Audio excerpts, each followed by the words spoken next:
নমস্কার বন্ধুরা, আশা করছি আপনারা সকলেই খুব ভালো আছেন, সুস্থ আছেন। আপনাদের সুস্থতা কামনা করে আজ একটি নতুন পর্ব শুরু করতে চলেছি। আজ আমি বানাচ্ছি পেঁয়াজকলি চিংড়ি মাছ দিয়ে একটা সুন্দর স্বাদের চচ্চড়ি রেসিপি।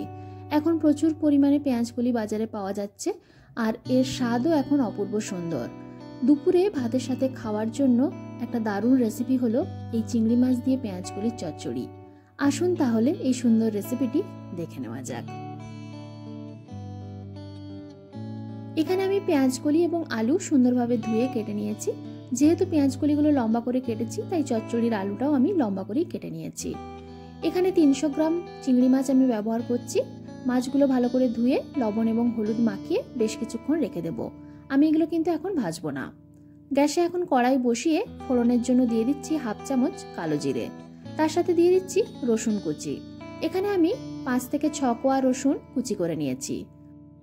কয়েক সেকেন্ড রসুনটা একটু ভেজে নেওয়ার পর এরপর দিয়ে দিচ্ছি কুচনো পেঁয়াজ। এখানে আমি একটা মিডিয়াম সাইজের গোটা পেঁয়াজ কুচি করে কেটে নিয়েছি। এরপর চচ্চড়ির জন্য যে লম্বা করে আলুগুলো কেটে রেখেছি সেগুলো দিয়ে দিচ্ছি। তার সাথে দিয়ে দিচ্ছি পরিমাণ মতো লবণ। এরপর আমি ঢাকা দিয়ে রান্না করব যাতে আলুগুলো একটু তাড়াতাড়ি সেদ্ধ হয়ে যায়। মাঝে একবার ঢাকা খুলে নিচ্ছি।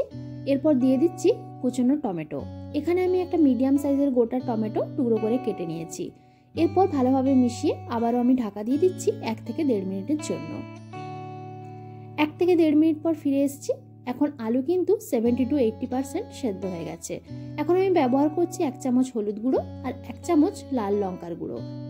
এরপর দিয়ে দিচ্ছি লবণ এবং হলুদ মাখিয়ে রাখা চিংড়ি মাছগুলো। আমি কিন্তু আগে থেকে চিংড়ি মাছগুলো ভেজে রাখছি না, এখনই আমি দিয়ে দিচ্ছি। এরপর আমি ভালো করে আলুর সাথে এবং মশলার সাথে কষিয়ে নিচ্ছি। এখন আমি ব্যবহার করছি হাফ চামচ চিনি, তার সাথে 2টো চেরা কাঁচা লঙ্কা।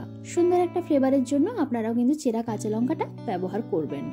এরপর পেঁয়াজকলিগুলো আমি দিয়ে দিচ্ছি। সমস্ত কিছু ভালোভাবে মিশিয়ে কষিয়ে নিচ্ছি।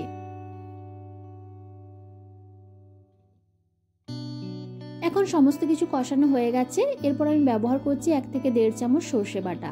আমি এখানে কালো সর্ষে এবং কাঁচা লঙ্কা একসাথে বেটে ব্যবহার করছি। এই রকম চচ্চড়ি রান্নায় একটু সর্ষে বাটা ব্যবহার করলে এর খেতে কিন্তু খুব ভালো হয়ে থাকে। সমস্ত কিছু মিশিয়ে নিচ্ছি। সর্ষের বাটি ধোয়া জল সামান্য পরিমাণে দিলাম, খুব বেশি জল কিন্তু এখানে ব্যবহার করছি না। এটা একটু মাখো মাখোই তৈরি হবে। এরপর আমি ঢাকা দিয়ে দিচ্ছি। 2 মিনিট পর ঢাকা খুলে দেখে নিচ্ছি।